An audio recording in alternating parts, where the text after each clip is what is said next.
औज़ुबिल्लाहिमिनश्शैतानिर्रजीम बिस्मिल्लाहिर्रहमानिर्रहीम। अपने web server configuration के सेटअप का आगाज़ करते हैं। इससे पहले हमने लोड बैलेंसर सर्वर्स को कॉन्फ़िगर किया था और अगर आपको याद हो तो हमने वहाँ पे वेब की सर्विस को स्टार्ट किया था। उसको स्टार्ट करने की एक ख़ास वजह थी, वो मैं आपको दोबारा एक्सप्लेन करता जाऊँ। हम दोबारा lvs.cf की फ़ाइल के अंदर जाते हैं। यहाँ पे अगर आप देखें तो सेंड की एक क्यूरी सेंड करेगा हमारा लोड बैलेंसर हर वेब सर्वर्स पे, ताकि उसको पता चले कि सर्वर चल रहा है या नहीं। ये क्यूरी अगर आप गौर करें तो ये HTTP से रिलेटेड है और एक्सपेक्ट भी उसने HTTP लिखा हुआ है। इसका मतलब ये है कि जब वो क्यूरी को सेंड करेगा तो उसको वापसी में अगर HTTP की ये एक एक्सपेक्टेशन जो उसने लिखी हुई है ये मिलेगी, तो इसका मतलब होगा कि सर्वर अप है और हमारा सर्वर उस IPVS टेबल के अंदर उसको ऐड कर लेगा। अब हम यहाँ से स्टार्ट करते हैं वेब सर्वर्स की कॉन्फ़िगरेशन।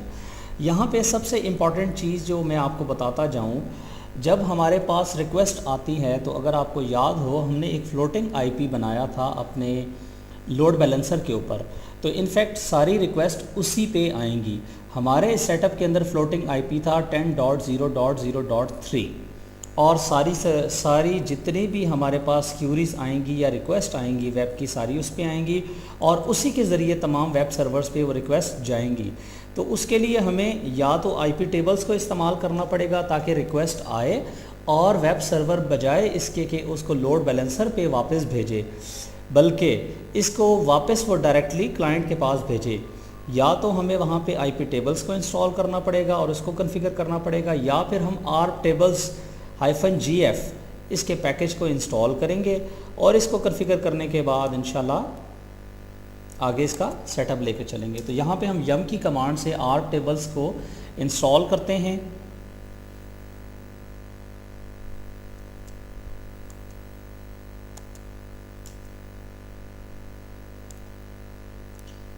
थोड़ा सा टाइम लेगा पैकेज की इंस्टॉलेशन में।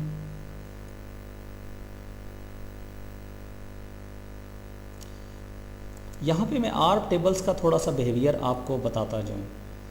rtable बेसिकली करता क्या है कि वर्चुअल IP की जो एंट्रीज़ हैं वो हर रियल सर्वर के अगेंस्ट ऐड करता है और रियल सर्वर्स के ऊपर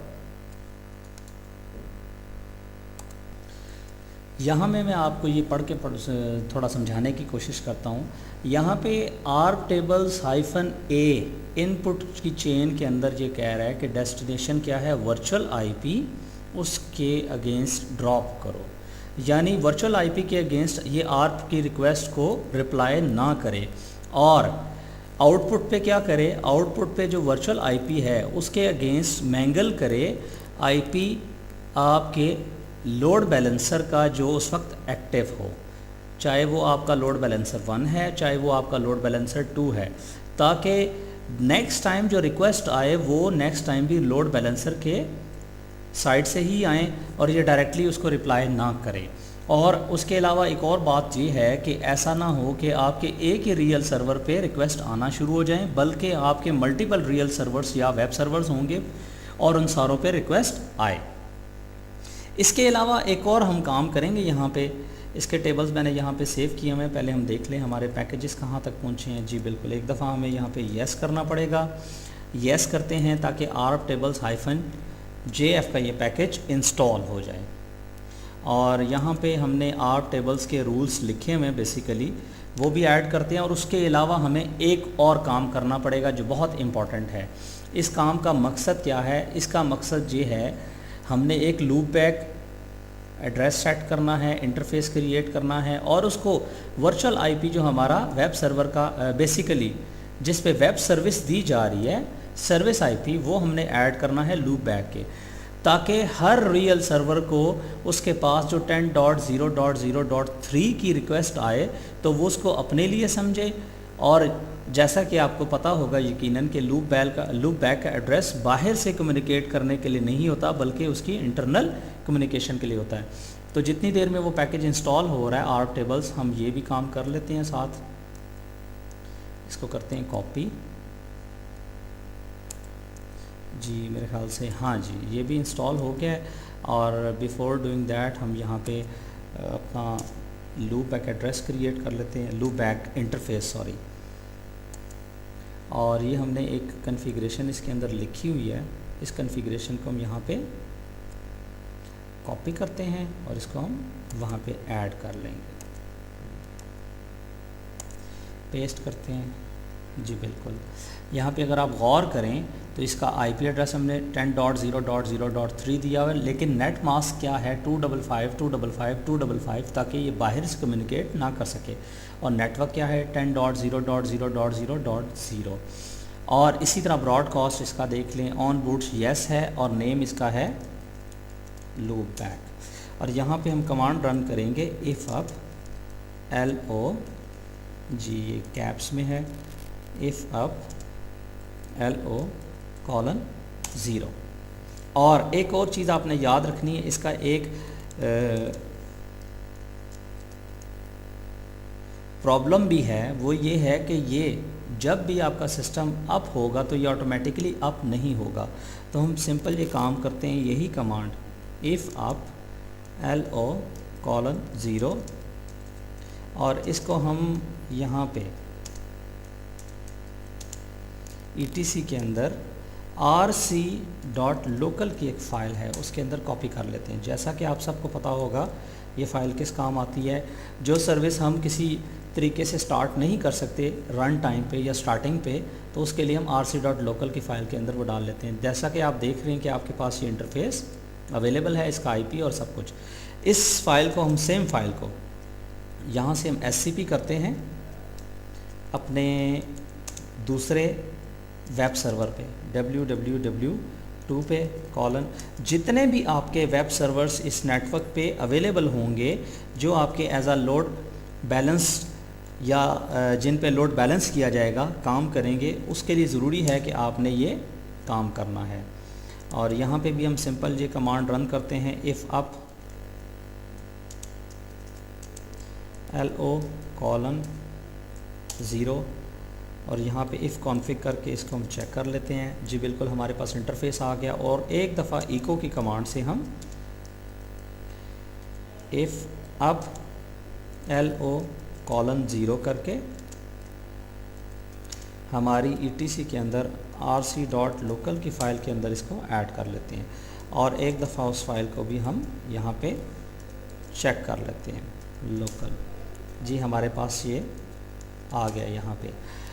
अब नेक्स्ट काम जो हमने यहाँ पे करना है, हमने यहाँ पे एक इंटरफेस तो क्रिएट कर लिया जो कि इस सिस्टम की गाइडेंस के लिए सिस्टम को पता चले कि मेरे पास ये जो रिक्वेस्ट आ रही हैं वो किस लिए आ रही हैं। अच्छा, अब यहाँ से हम फर्स्ट रूल डालेंगे कि इस एंट्री के अगेंस्ट कोई भी ARP की रिक्वेस्ट को इसने इन पे नहीं लेना बल्कि इसको ड्रॉप करना है। पहले मैं यहाँ से इसको क्लियर कर लेता हूँ। इसको यहाँ से हम करते हैं पेस्ट। ये हमने एक एंट्री कर दी। इसी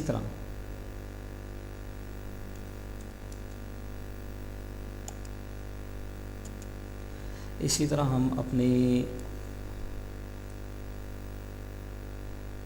दूसरी एंट्री इसके अंदर डालते हैं। और जैसा कि आपको नज़र आ रहा है, आपको यकीनन याद होगा कि ये हमारा 10.0.0.1 हमारा जो फर्स्ट हमारे पास लोड बैलेंसर है, ये बेसिकली उसका IP है। यहाँ पे ये करते हैं और इसी तरह यहाँ पे 2 का IP भी हम हमारे पास कर लेते हैं। और etc init.d ARP tables और इसको हम करते हैं सेव कर दिया।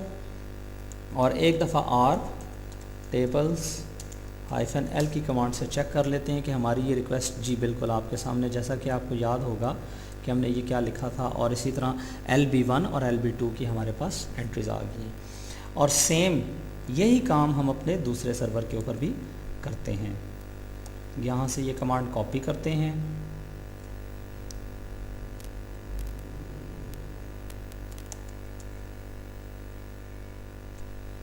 मेरा माउस थोड़ा प्रॉब्लम कर रहा है, इसको हम यहाँ पे करते हैं पेस्ट कर दी हमने। और अगेन वो दूसरी एंट्री हम यहाँ से इसको करते हैं कॉपी। इसको कॉपी करने के बाद हम यहाँ पे करते हैं पेस्ट और दूसरे वेब सर्वर पे भी इसको पेस्ट कर देते हैं और इसी तरह etc यानी .dr tables-jf सेव और r tables-l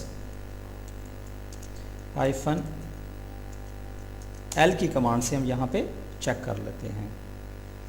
और एक और बड़ी इम्पॉर्टेंट चीज़ हमने यहाँ पे करनी है जो मैं आपको बताना भूल गया, हमने r टेबल की जो सर्विस है इसको हमने चेक कॉन्फ़िग से ऑन भी करना है ताकि नेक्स्ट बूट पे ये हमारे पास अवेलेबल हो। जैसा कि हमने इंटरफेस को नेक्स्ट बूट पे अवेलेबल करने के लिए rc.local की फ़ाइल में डाला था, ये सर्विस हम यहाँ से इसको हम सेव करेंगे, हो जाएगा। और अब अगर हम यहाँ पे एक दफ़ा कोशिश करते हैं अपने वेब सर्वर को टेस्ट करने के लिए, यहाँ पे अगर आपको याद हो तो 30 पे हमारा ये वेब सर्वर था और 40 पे अगर आपको याद हो तो ये सर्वर था। और अब यहाँ पे हम कोशिश करते हैं कि हम यहाँ पे टेस्ट करें सर्विस। अगर आप गौर करें तो बिल्कुल जी हमारे पास हमारी ये सर्विस अवेलेबल है और आपका एक सर्वर आता है आपके सामने, फिर दूसरा, और इसकी और वेरिफिकेशन करने के लिए, इसको कंफर्म करने के लिए हम अपने लोड बैलेंसर पे जाएंगे LB1 पे और यहाँ पे हम एक कमांड देते हैं IPVSADM LCN IPVSADM-LCN।